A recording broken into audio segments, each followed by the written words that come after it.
ఏమి నువ్వు తినలా? నేను లేనని చెప్పేసి మా ఇంటికి వచ్చావంటున్నా. ఏం రే చిట్టు వాళ్ళు నా సౌతి ఎగ్ చెప్పినట్టుందనిక సరిపోయింది. మేయ్ నా గురించి ఎందుకు మాట్లాడతామే మధ్యలో నువ్వా? నా బట్ట సరియాకుంటా వచ్చినాడు కదా నీత. ఏంది మే నీ బాధ? ఏం లేదు మామా, అక్కడ మీ అత్తలు మేకపోతు కోసి పెట్టినారంత కదా నీక.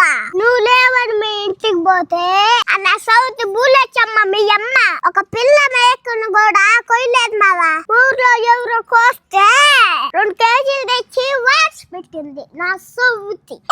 యో దీనికి ఎంత పెట్టినా విశ్వాసమే ఉండదయ్యా. విశ్వాసం లేకనే కదా ఈ తాగుబోతున్నా బట్ట నీతో కూడా వచ్చా.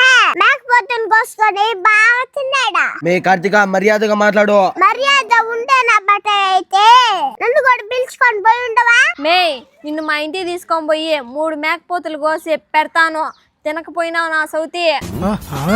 మంచిదాని వత్త ఈ నా బట్ట కనీసం రాను కూడా పిలవలేదత్తా.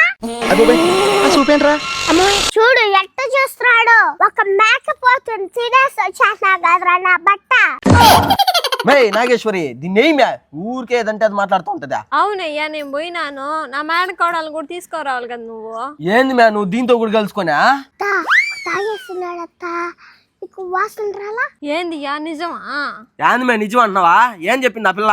ఒరే మామ మేకపోతుని కోస్తే రాక్షసుడు తిన్నట్టు తిన్నావంటా నువ్వా. ఒక్క ముక్క కూడా వాళ్ళ ఇంట్లో వాళ్ళకి సాలేదంట్రా.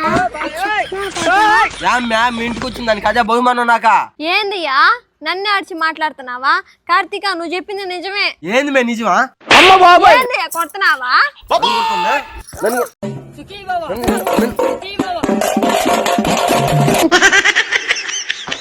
మామా ఇప్పుడు చూడు ఎట్లా అవుతాదో. మామ జాగ్రత్త దాంతో వసే వదో దొంగన బట్ట జాగ్రత్తగా ఉండు.